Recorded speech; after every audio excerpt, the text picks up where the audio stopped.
हर रोज एक नई कहानी देखने के लिए चैनल को सब्सक्राइब करें और बेल आइकन दबाना ना भूलें। वैसे तो हर इंसान की कोई ना कोई समस्या होती है, लेकिन क्या हो जब 5 लोगों की एक ही समस्या हो। आज की हमारी कहानी उसी समस्या के इर्द गिर्द है। कावेरी अपनी 5 बेटियों, बड़ी बेटी रीमा, दूसरी कृति, तीसरी निधि, चौथी पम्मी और 5वीं भूमि के साथ मधुपुर में रहती थी। उसकी 5 बेटियों की हमेशा एक ही समस्या उसकी चिंता का कारण थी। अब इसे या तो कुदरत का करिश्मा समझो या उनकी किस्मत। ऐसे ही एक दिन कावेरी अपनी 5 बेटियों के साथ मॉल में शॉपिंग करने जाती है, जहां पहुंचकर वो अपनी बेटियों से कहती है, तुम सब लोग अपने लिए कुछ अच्छे कपड़े देख लो, तब तक मुझे कुछ और सामान लेना है घर का। मैं आती हूँ। मम्मी आप अकेले क्यों जा रही हैं? रुकिए, मैं भी आपके साथ चलती हूँ। रहने दे तू, मैं अकेली ही चली जाऊंगी, वरना बाद में तुम लोगों को टाइम नहीं मिलेगा अपने लिए। हमारे पास ज्यादा टाइम नहीं है। कोई बात नहीं मम्मी, आप पहले सामान ले लो, फिर हम शॉपिंग करेंगे एक साथ। वैसे भी आप जानती ही हैं, आपके बिना मुझे कुछ समझ ही नहीं आता। हाँ मम्मी, दीदी बिल्कुल सही कह रही है, हमें आपके बिना शॉपिंग नहीं करनी। वैसे भी आप हमें बता भी नहीं रही हैं कि आप हमें शॉपिंग पर क्यों लाई हैं। अगर इनको मैंने बता दिया कि हमें गांव में किसी की शादी में जाना है, इसलिए शॉपिंग पर लाई हूँ, तो जरूर इनको कोई ना कोई समस्या ही हो जाएगी। ना जाने कैसी किस्मत है इन 5 की। बोलिए ना मम्मी, हम शॉपिंग पर क्यों आए हैं? कहीं जा रहे हैं क्या हम? तुम सब कितने सवाल पूछती हो, जाके अपने लिए शॉपिंग कर लो ना। कावेरी के कहने पर 5 वहाँ से चली जाती हैं और अपने लिए कपड़े देखना शुरू कर देती हैं। कुछ समय बाद कावेरी अपने घर का सारा सामान लेकर उनके पास आती है और देखती है कि वो 5 कपड़े देखने में लगी हैं। तभी वो उनके पास जाकर कहती है, हे भगवान, तुम 5 अभी तक कपड़े देखने में ही लगी हो। अभी तक तुम 5 में से किसी एक को भी कुछ पसंद नहीं आया क्या? मम्मी क्या करे, हम 5 की यही समस्या है कि हमें जल्दी से कुछ पसंद ही नहीं आता। नालायको, नहीं पसंद आने वाला क्या? इतना बड़ा मॉल है, कुछ तो पसंद आएगा ही। तुम्हारे सामने इतने सारे कपड़े रखे हैं, पसंद कर लो इन्हीं में से। मम्मी, अब जब नहीं पसंद आ रहा है तो क्या जबरदस्ती ले लेंगे? ना जाने कैसे तुम 5 की एक ही समस्या बन जाती है। 1-2 हो तो देख भी लो, लेकिन 5 का क्या करूं? मम्मी निधि सही कह रही है, हमें कुछ भी पसंद नहीं आ रहा और ना ही ये दुकानदार हमें कुछ अच्छा दिखा पा रहा है। हाँ मम्मी, दीदी सही कह रही है। अपनी बेटियों की बात सुनकर कावेरी वहाँ बैठे दुकानदार से और अच्छे कपड़े दिखाने को कहती है। तभी दुकानदार बहुत सारे कपड़ों को उनके आगे रखकर कहता है, देखिए, जो कपड़े मैंने आपके आगे रखे हैं, इससे अच्छे कपड़े आपको और कहीं नहीं मिलेंगे। आप इसी में से कुछ देख लीजिए, वरना हमारे पास अब इन 5 के लिए और कुछ नहीं है। भैया आप ऐसे क्यों बोल रहे हैं? अब अगर कपड़े मेरी 5 बेटियों को नहीं पसंद आ रहे तो इतना चिढ़ क्यों रहे हैं आप? बहन जी, मैं चिढ़ नहीं रहा हूँ, हमारा तो काम है दिखाने का। लेकिन आपकी 5 बेटियों की एक ही समस्या है कि इन्हें अपने लिए इतने सारे कपड़ों में से कुछ अच्छा ही नहीं लग रहा है। लो, यही बाकी रह गया था कि अब ये भी ताना मार रहा है। ठीक है भैया, अब हमें कपड़े देखने दो। मम्मी देखो, चाहे जो भी लो, मुझे तो बिल्कुल भी पसंद नहीं आने वाला। मुझे भी नहीं आने वाला मम्मी। हम क्यों अपना टाइम खराब कर रहे हैं? हाँ मम्मी, चलो ना घर चलते हैं। हाँ मम्मी चलो। लेकिन तुम लोगों को इन कपड़ों में क्या परेशानी है? अच्छे तो हैं। बहन जी, कपड़े अच्छे हैं, लेकिन इन 5 की समस्या एक जैसी है कि इन 5 को ही कपड़े पसंद नहीं आए। किसी को कलर, किसी को कपड़ा, किसी को फिटिंग, किसी को कुछ। प्लीज इनको यहाँ से लेकर जाइए। दुकानदार की बात सुनकर कावेरी अपनी 5 बेटियों के साथ बिना कुछ लिए घर वापस आ जाती है। ऐसे ही थोड़ा समय और बीतता है। तभी एक सुबह कावेरी की 5 बेटियां एक साथ बैठकर नाश्ता कर रही थी कि तभी कावेरी वहाँ आकर कहती है, तुम 5 में से जो भी शाम को ऑफिस से जल्दी फ्री हो जाएगा, वो सुमन आंटी के यहाँ से जाकर मेरा कुछ सामान ले आना। तुम्हारी शॉपिंग की समस्या के चक्कर में हम तो अपने गांव की शादी में नहीं जा पाएंगे। कम से कम सामान तो भिजवा दो। अच्छा, अब समझ में आया, इसीलिए आप हमें शॉपिंग पर लेकर गई थी, है ना? हाँ, लेकिन हुई कहाँ? अच्छा हुआ मम्मी, हमें गाँव नहीं जाना पड़ेगा। ये सही कहा दीदी आपने। अभी जो बोला है वो समझ में आ गया ना? अब इसमें तुम लोगों को कोई समस्या नहीं होनी चाहिए। तुम 5 की एक ही समस्या से तो मैं बहुत परेशान हो गई हूँ। हाँ मम्मी, हम ले आएंगे आपका सामान। इतना कहकर 5 अपने अपने ऑफिस निकल जाती है। दिन निकलता है और शाम को 5 फ्री होकर जैसे ही अपने ऑफिस के बाहर निकलती है तो देखती है कि उनके ऑफिस के आगे बहुत जाम लगा है। तभी रीमा अपनी छोटी बहन कृति को कॉल करके कहती है, यार कृति, मेरे ऑफिस के आगे ना बहुत लंबा जाम लगा पड़ा है। मैं तो टाइम से पहुंच नहीं पाऊंगी आंटी के घर। एक काम कर, तू चली जा। दीदी मैं कैसे जाऊँ, मैं खुद जाम में फंस गई हूँ। क्या? हाँ दीदी, लेकिन कोई बात नहीं, हम निधि से कह देंगे, उसके तो ऑफिस के पास भी है आंटी का घर। रुको, मैं आपको कॉन्फ्रेंस पर लेती हूँ।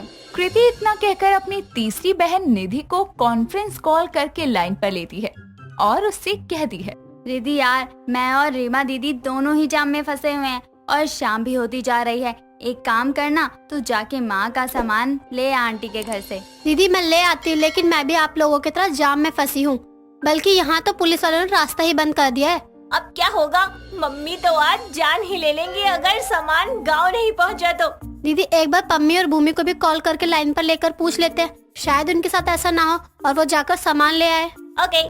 निधि इतना कहकर अपनी छोटी बहन पम्मी और भूमि को कॉल करके लाइन पर लेकर उनसे कहती है, पम्मी और भूमि, तुम दोनों में से जो जाम में फंसा ना हो वो आंटी के घर जाकर सामान ले आओ, बहुत शाम हो गई है। दीदी गाड़ी से निकलकर कहाँ भाग जाऊँ? इतना तगड़ा जाम लगा हुआ है। हाँ दीदी, मेरे यहाँ भी बहुत जाम है। इसका मतलब फिर से हमारी एक समस्या हो गई। हाँ दीदी, अब क्या करें? ना जाने भगवान हमें हमेशा एक ही समस्या में क्यों फंसा देते हैं।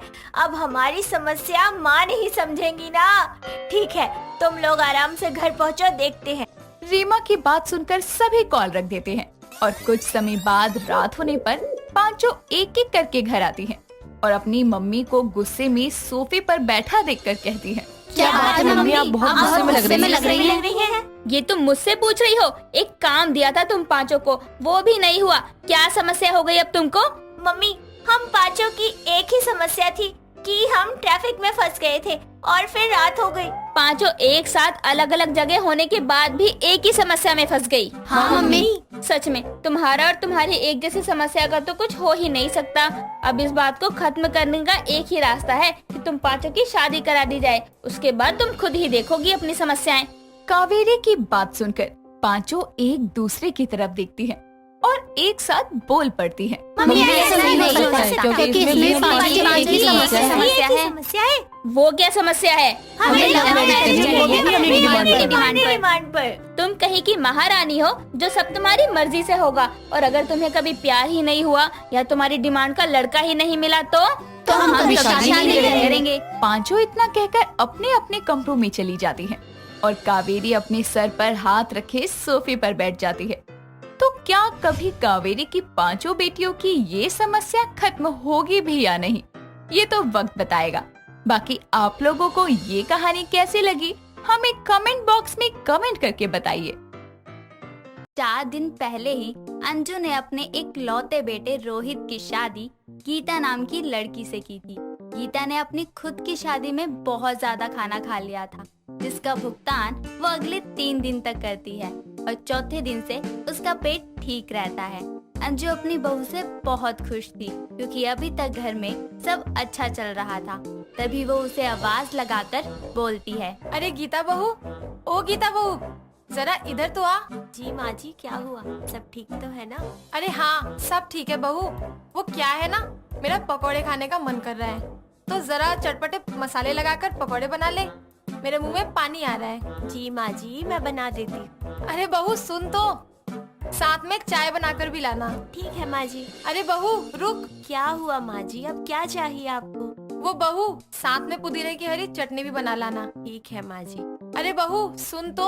अब क्या हो गया माँ जी, क्या रह गया? अरे एक बार में बता दीजिए ना, बार बार क्यों परेशान कर रही हैं? कुछ नहीं बहू, ऐसा कर तू जा। जब कुछ था ही नहीं तो रोका क्यों? 4 दिन हुए नहीं है शादी को और सास बनने के फायदे उठाना तो कोई इनसे सीखे। ये बोलकर वो रसोई में आ जाती है और बड़बड़ाते हुए पकोड़े बनाने लगती है। कुछ ही देर में वो पकोड़ों के साथ चटनी बनाकर तैयार कर लेती है। फिर अपनी सास के पास जाकर बोलती है, ये लीजिए माँ जी, खा लीजिए आपके पकोड़े। अरे ये पकोड़े बनाते बनाते तो मेरा भी खाने का मन कर रहा है, क्या करूँ? हाँ, एक काम करती हूँ, रसोई में जाकर खा लेती हूँ, माँ जी के सामने नहीं खाऊंगी। अरे वाह बहू, खुशबू तो बहुत अच्छी आ रही है। खाइए खाइए, मैं आपके लिए और बनाकर लाती हूँ। ये बोलकर वो रसोई में जाती है और पकोड़े बनाकर एक कोने में खाते हुए बोलती है, कितने टेस्टी है, यकीन नहीं हो रहा मैंने ही बनाए हैं वाओ, और खा लेते थोड़े से। इस तरह गीता झटपट से पकौड़े खाने लगती है और बीच में अपनी सास को भी पकौड़े दे आती है। गीता को पता नहीं चलता और वो खाते खाते सारे पकौड़े खा जाती है और जोर से एक डकार मारती है। आहा, मजा ही आ गया खा के। कितने दिनों बाद आज मैंने चटपटा खाया है। अरे नहीं, एक मिनट, मैंने तो अपनी शादी में भी बहुत खाया था। ओह नो, ये मैंने क्या कर दिया, फिर से तला खा लिया। डॉक्टर ने तो कहा था कि अगर इस बार खाऊंगी ना तो मेरा पेट फिर से खराब हो जाएगा। अभी 2 दिन पहले ही तो ठीक हुआ है, कहीं पेट में दर्द हो गया तो हे भगवान प्लीज मुझे बचा लेना, गलती से हो गया, इस बार मेरे पेट में दर्द ना हो। गीता ये बोलकर अपने मन को दिलासा देती है, लेकिन कुछ देर बाद उसके पेट में गैस बन जाती है, जिसके बाद उसके पेट में बहुत दर्द होता है और वो भागकर वॉशरूम जाती है कि वॉशरूम उसे बंद मिलता है। वो बोलती है, भाई अंदर कौन है? अरे भाई जो भी है जल्दी से दरवाजा खोल दो, जल्दी बाहर निकलो वरना मेरा रायता यहीं पर फैल जाएगा। अरे जल्दी खोलो। रोहित, माँ जी कौन है अंदर, खोलते क्यों नहीं? अरे क्या हो गया बहू, दरवाजा तोड़कर सीधा अंदर आएगी क्या? मुझे तो हल्का होने दे। आप क्यों गई हो अंदर? अरे बहू, तेरे बनाए पकौड़े खाने से तो मुझे गैस बन गई है, वही निकाल रही हूँ। लगता है माँ जी का तो विचार ही नहीं है यहाँ से बाहर निकलने का। अब क्या करूँ, इतना बड़ा घर है लेकिन पूरे घर में एक ही वॉशरूम है। माँ जी जल्दी बाहर निकलो वरना मेरी निकल जाएगी। अरे जब आपको पता है कि आपको नहीं पचता है तो फिर क्यों खाती हो इस उम्र में इतना? क्या बोली बहू तू मुझे? अरे माँ जी बोलो, क्या जरूरत थी पकोड़े बनवाने की? आपको भी गैस बन गई, मुझे भी बन गई। मैं सच कह रही हूँ, खाने की चीजें देखकर मुझसे बिल्कुल भी नहीं रुका जाता। फाइनली अब मेरे पेट का दर्द बंद हो गया है, अब मुझे जाना चाहिए। गीता ये सब बोल ही रही होती है कि तभी उसकी सास बाहर निकल कर आती है और बोलती है, अरे बहू जा, बहुत दरवाजा तोड़ रही थी, जा ना अब। नहीं माँ जी, मुझे नहीं जाना अब। ये कहकर वो अपने कमरे में आती है और एक जोरदार फाट मारती है और कमरे में गंदी बदबू फैल जाती है।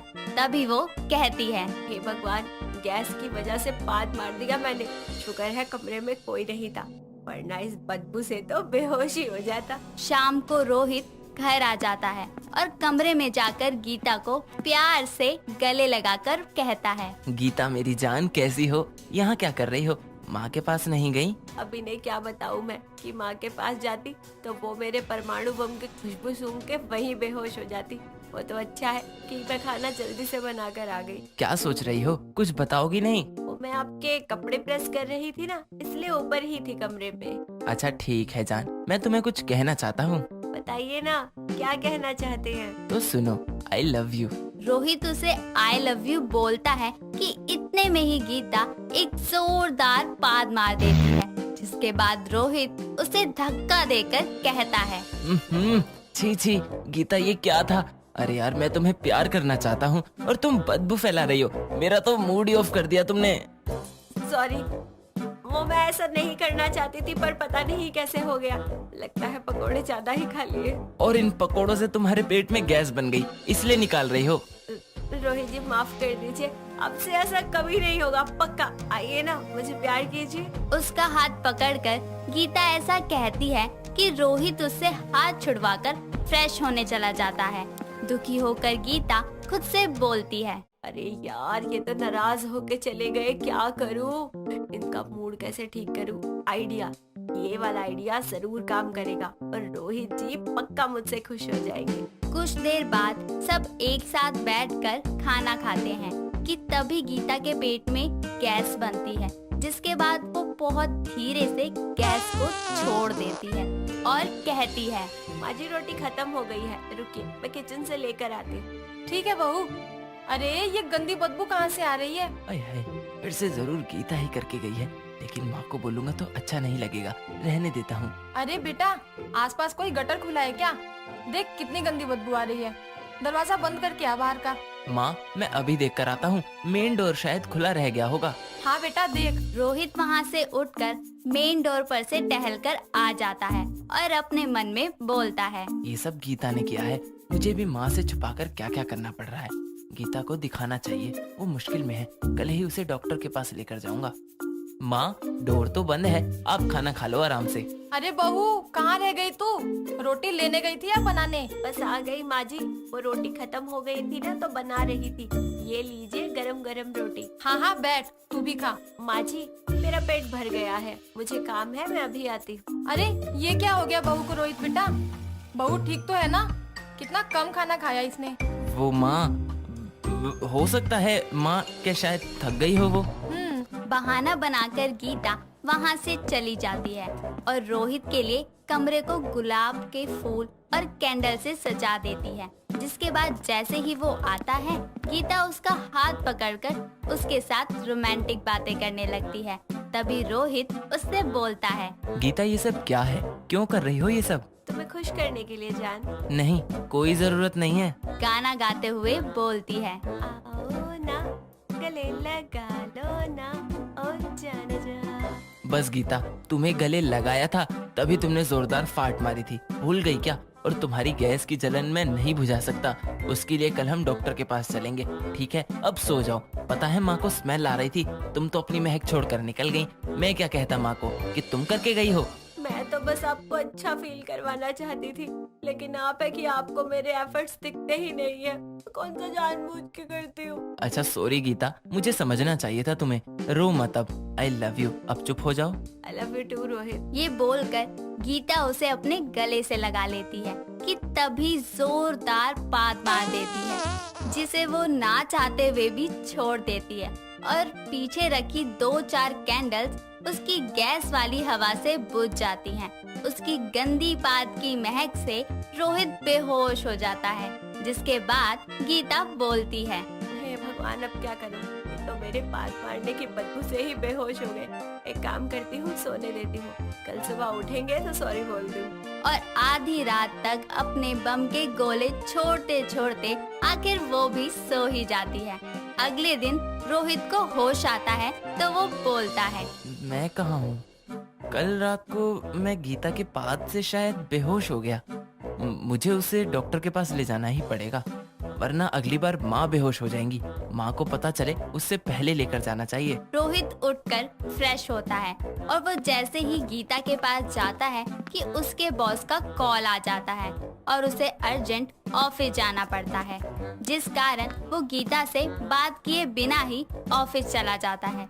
सास बहू दोनों बैठकर टीवी देख रहे होते हैं कि तभी गीता बेहद जोर से गंदा बदबूदार पाद मार देती है, जिसकी बदबू सूंघकर उसकी सास बोलती है, अरे ओ नालायक, ये क्या कर रही है? नास पिटी पदौड़ी। इसका मतलब कल तू ही गैस छोड़कर गई थी खाने की टेबल पर और अब मुझे अपनी गैस की बदबू से मारना चाहती है। बेशर्म। सॉरी माँ जी, मैंने जानबूझकर नहीं किया। वो क्या है ना, कल से मेरा पेट खराब है। आपकी देखम देख मैंने कल बहुत सारे पकोड़े खा लिए और उसके बाद मैं फ्रेश भी नहीं हुई हूँ कल से। मेरे पेट में इतनी गैस बन गई है। अरे मैया तो कोई गोली खा ले, या तू मुझे अपने पाद के गोले से मार के ही छोड़ेगी। डॉक्टर के पास नहीं जाया जा रहा तुझसे। अकेले कैसे जाऊँ माँ जी, मुझे शर्म आती है। पकौड़े खाने में नहीं आई शर्म, पाद मारने में नहीं आई शर्म। आए हाय, अभी तक महक रहा है ये कमरा। गीता उसे और कुछ बोलती तब तक वो फिर से एक के बाद एक परमाणु बम छोड़ती है, जिसकी वजह से अंजू बेहोश हो जाती है। तभी घर पर गीता के पास आता है, लेकिन उसे अपनी माँ बेहोश मिलती है। वो समझ जाता है और कहता है, आखिर जिसका डर था वो ही हुआ। गीता तुमने अच्छा नहीं किया, पर इसमें तुम्हारी गलती नहीं, मेरी है। गीता पानी लेकर आओ जल्दी से। जी जी अभी लाई। गीता पानी ले आती है और रोहित अपनी माँ के मुंह पर पानी की छींटे डालकर उसे होश में लाता है। जिसके बाद अंजू होश में आकर रोते हुए बोलती है, बेटा तेरी बीवी, बेटा ये मुझे मारना चाहती है। इसने मुझे अपनी गंदी बदबूदार पाद सुंघाई। आज मैं कोमा में जाते जाते बची हूँ। बेटा इसे डॉक्टर के पास ले जा, वरना ये अपने पाद के बम से इस घर को न उड़ा दे। माँ आप चिंता मत करो, मैं अभी इसे एक अच्छे से डॉक्टर के पास लेकर जाता हूँ। इतना कहकर रोहित उसे डॉक्टर के पास ले जाता है, जहाँ डॉक्टर उसे ऑयली खाना खाने से परहेज करने को कहते हैं और कुछ ही टाइम में उसके पेट में गैस बनने की शिकायत दूर हो जाती है और वो हमेशा के लिए ठीक हो जाती है। अभिनव अपनी सबसे अच्छी दोस्त त्रिशा के साथ में कॉलेज जाता है, जहां उसका फर्स्ट ईयर का रिजल्ट आने वाला था, जिसको देखने के लिए दोनों ही भाग के कॉलेज हॉल में जाते हैं और रिजल्ट लिस्ट से अपना नाम देखते हैं, जहां त्रिशा तो खुशी से उछलती है, लेकिन अभिनव मुंह लटकाकर साइड में आ जाता है। ये देखकर त्रिशा उसके पास आकर बोलती है, क्या हुआ अभी? तेरा मुंह क्यों लटका हुआ है? पास तो हो गया तो। इसको पास होना कहते हैं। 1 नंबर से बचा हूँ। मेरे बाप को ये पता लगा ना कि लाखों रुपए फूंक कर मुझे ऐसे किस्तों में पास होना पड़ रहा है, तो वो मुझे घर से निकाल देगा। अरे कोई बात नहीं, अगले सेमेस्टर के लिए ना हम एक साथ मिलकर पढ़ेंगे। मैं तेरी तैयारी करवाऊंगी। तू तो रहने ही दे। तेरे से पढ़ने से अच्छा है मैं ट्यूशन ही न चला जाऊँ। ट्यूशन ही जाना है तो मेरी ट्यूशन वाली मैडम के पास चलना। अरे बड़ा अच्छा पढ़ाती है, तेरे सारे डाउट क्लियर कर देंगी, तो देख लेना। अच्छा, क्या नाम है तेरी मैडम का और कहाँ है तेरा ये ट्यूशन? अरे मेरे घर के पास में ही है, माया एकेडमी। बता, तेरी बात करूं? ठीक है, आज कर लियो। मैं भी कल से ट्यूशन आ जाऊंगा और देखियो तेरे से ज्यादा नंबर लाऊंगा। त्रिशा शाम को अपने ट्यूशन टीचर से अभिनव के बारे में बात कर लेती है। अगले दिन जब अभिनव त्रिशा के साथ उसके ट्यूशन वाली से पहली बार मिलता है, तो मैडम माया को देखकर वो खो सा जाता है और उसके मन में गाना बजने लगता है और आंखों के सामने रोमांटिक सी लाइट जलने लगती है। तभी माया तेज आवाज में अभिनव को होश में लाते हुए बोलती है, Abhinav. Yes ma'am, present present. Abhinav के ऐसे अचानक से प्रेजेंट बोलने पर ट्यूशन क्लास में मौजूद सभी बच्चे हंसने लगते हैं। क्लास का माहौल खराब होता देख माया सबसे बोलती है, स्टूडेंट्स कीप साइलेंस और अभिनव तुम बैठो अपनी सीट पर। अभिनव त्रिशा के साथ अपनी सीट पर बैठ जाता है, जिसके बाद माया पूरी क्लास को पढ़ाना शुरू करती है। लेकिन अभिनव का ध्यान पढ़ाई में ना होकर बस अपनी ट्यूशन वाली मैडम पर होता है। 1 घंटे की क्लास खत्म होने के बाद माया सबसे पूछती है, किसी को कोई डाउट है तो अपना हैंड रेज करे। यस मैम, वो मुझे ये जानना है कि क्या आप एक्स्ट्रा क्लास देती हैं, क्योंकि मैं यहाँ अभी आया हूँ और मुझे पिछले चैप्टर्स के नोट्स क्लियर नहीं है, इसीलिए पूछा। यस अभिनव, अगर तुम एक्स्ट्रा क्लास लेना चाहते हो तो कल 1 घंटा पहले आ जाना, ताकि मैं तुमको जल्दी ही बाकी बच्चों के बराबर ले आऊँ। So sweet ma'am, thank you so much. Most welcome Abhinav. मुझे ऐसे स्टूडेंट पसंद है जो बिना किसी डर के क्लियर बात करते हैं। मैम, मेरी आदत है साफ साफ बोलने की। चलिए मैम, अब चलता हूँ। Bye ma'am. क्लास खत्म होने पर अभिनव त्रिशा के साथ घर जा रहा था। तभी त्रिशा बोलती है, तुझे सच में पढ़ाई करनी है क्या, जो एक्स्ट्रा क्लास में भी जाना चाहता है? और नहीं तो क्या। अरे मैंने कहा था ना, इस बार तेरे से भी ज्यादा नंबर लाने हैं, तो उसके लिए पढ़ना तो पड़ेगा ना। चल अब बाय, कल मिलता हूँ। अभिनव अपने घर चला जाता है और वहाँ बस माया के ख्यालों में खोया रहता है। वो उसके साथ ख्याली पुलाव पकाते हुए बोलता है, मैडम कितनी सुंदर है। अगर वो मेरे प्यार में पड़ गई तो मेरी तो बल्ले बल्ले हो जानी है। उनके साथ कैंडल लाइट डिनर पर जाऊंगा। बाइक पर वो मेरे साथ चिपक के बैठेगी। वाह, बस इन सब ख्वाबों को हकीकत बनाना है और माया मैडम को अपने प्रेम के माया जाल में फंसाना है। अभिनव अपनी ट्यूशन वाली मैडम के लिए अट्रैक्शन को प्यार समझकर बड़े बड़े ख्वाब देखने लगता है, जिसके लिए वो रोज एक्स्ट्रा क्लास लेता। अलग अलग बहाने बनाकर कभी माया को मार्केट लेकर जाता, कभी कॉफी पर लेकर जाता। ऐसे बहानों से वो माया के करीब आने की कोशिश करता। एक दिन त्रिशा अभिनव को माया मैडम के साथ मार्केट में सब्जियां लेते देखती है, जिसके बाद वो खुद से बोलती है, इसको अभी जब मैंने थोड़ी देर पहले कॉल किया था तो मुझे कह रहा था कि मैं किसी जरूरी काम में बिजी हूँ, तो ये है इसका जरूरी काम। कुछ तो गड़बड़ है, पता लगाना पड़ेगा कि क्या खिचड़ी पक रही है इसके और मैम के बीच में। अगले दिन जब त्रिशा अपनी ट्यूशन क्लास आती है तो अभिनव पहले ही आया हुआ होता है। त्रिशा चुपचाप आकर बैठ जाती है। माया जैसे ही पढ़ाने लगती है, तभी त्रिशा उसे रोकते हुए बोलती है, मैम 1 मिनट, मुझे पिछले चैप्टर से कुछ डाउट है, पहले वो क्लियर करवा दीजिए। क्या त्रिशा, एक तेरी वजह से अब मैम पिछला चैप्टर खुलवाएंगी। लास्ट में पूछ लियो, मैम आप आगे पढ़ाओ। अभिनव इज राइट त्रिशा, तुम मुझसे लास्ट में पूछ लेना। Okay ma'am. माया सबको पढ़ाने लगती है। त्रिशा का ध्यान अभिनव पर था, जो लगातार माया मैडम को घूर रहा था। इसी बीच वो क्लास में मैडम को टोकते हुए बोलता है, मैडम जी, आप पढ़ाते हुए इतना खो जाती हैं कि आपको होश ही नहीं रहता किसी चीज का। क्या हुआ अभिनव, किस चीज का होश नहीं है मुझे? आपके गाल पर चौक लगी है, साफ करिए। ओह चौक, तुम भी ना डरा देते हो। माया चौक को साफ करती है, लेकिन फिर भी उसके गालों पर वो चौक लगी रह जाती है। तभी अभिनव अपनी सीट से उठकर माया के करीब जाता है और अपने हाथ से उसके गालों पर लगी चौक को साफ करता है और बोलता है, मैडम आप भी ना, मैं ना हूँ तो आपका क्या ही होगा। अच्छा जी, बस करो अब। अपनी मैम से फ्लर्ट करते शर्म नहीं आती?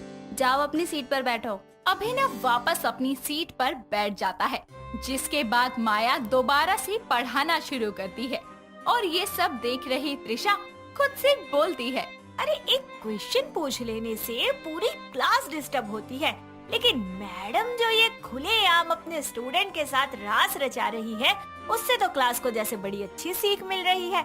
इनकी अकड़ तो मैं अच्छे से निकालूंगी सबके सामने। क्लास खत्म होने के बाद ट्यूशन का एक लड़का राघव अभिनव के पास आकर बोलता है, भाई माया मैडम तो तेरे से फुल इम्प्रेस लगती हैं। आज पूरी क्लास के सामने तूने उनके गाल टच कर लिए। लगता है तेरा और माया मैडम को कुछ चक्कर चल रहा है, बताना भाई।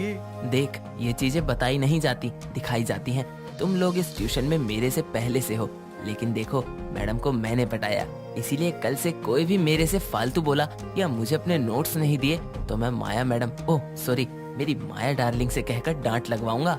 नहीं भाई, तेरे से पंगा नहीं लेंगे, चलता हूँ भाई। राघव अपने घर निकल जाता है, लेकिन पीछे चल रही त्रिशा अभिनव की सारी बातें सुन लेती है, जो गुस्से में वापस अपनी ट्यूशन जाती है और चिल्लाते हुए माया को आवाज लगाकर बोलती है, माया मैडम बाहर आओ। क्या हुआ त्रिशा, ऐसे क्यों चिल्ला रही हो? चिल्लाऊं नहीं तो और क्या करूं? अरे आपने ट्यूशन सेंटर खोला है या फिर लड़के फंसाने का सेंटर खोला है? शर्म नहीं आती आपको अपने ही स्टूडेंट पर डोरे डालते हुए? अरे वो तो आपके पास पढ़ने के लिए आते हैं, लेकिन आप उन्हें अपने प्यार के जाल में फंसाती हैं। अरे कम से कम उम्र का तो लिहाज करिए, अपने उम्र के आदमियों को फंसाइए, मेरे दोस्तों को नहीं। शट अप त्रिशा, क्या बेहुदा बकवास किए जा रही हो? मैं तुम्हारी मैडम हूँ और ये गंदा सा इल्जाम कैसे लगा रही हो तुम मुझे? मैंने किसे फंसाया है? किसको तो ऐसे पूछ रही हो जैसे कि कुछ जानती ही नहीं हो। अरे अभिनव को, और किसको? अपने पीछे कुत्तों की तरह लगा रखा है उसे। भरी क्लास में उसके साथ रोमांस फरमाती हो, कितनी भोली बन रही हो।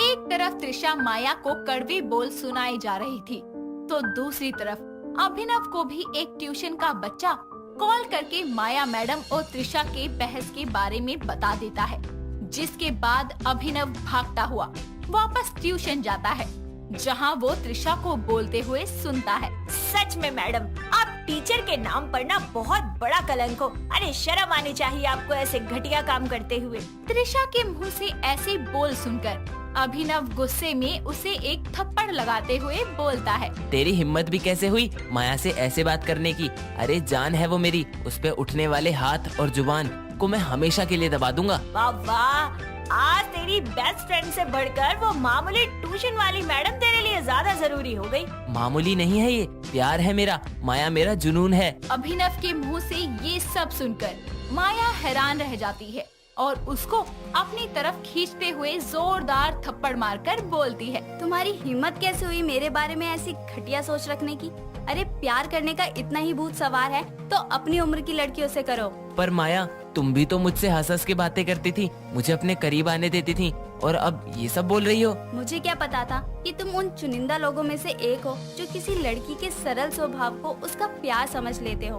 पता होता तो मैं तुम्हें तुम्हारी हदें याद दिलवा देती। हदें तो तुम अब मेरी देखोगी। अगर तुमने मुझे हाँ नहीं करी तो मैं तुमको पूरे शहर में बदनाम कर दूंगा। ऐसा करके तो देखो, तुमको पुलिस के हवाले ना किया तो मेरा नाम भी माया नहीं।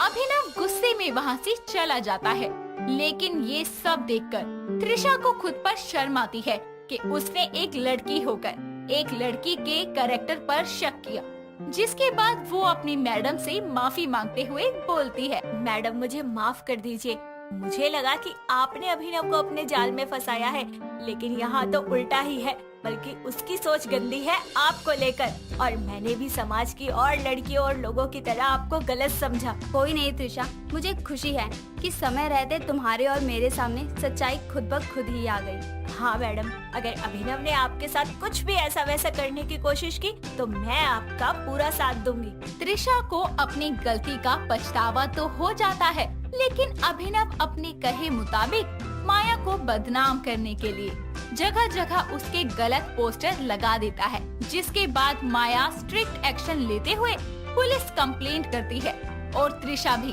अपनी गवाही देकर अभिनव को उसके किए की सजा दिलवाती है। दोस्तों, अगर आपको ये कहानी पसंद आई तो इसे लाइक करें, शेयर करें और कमेंट करके बताएं कि कहानी में आपको सबसे अच्छा क्या लगा।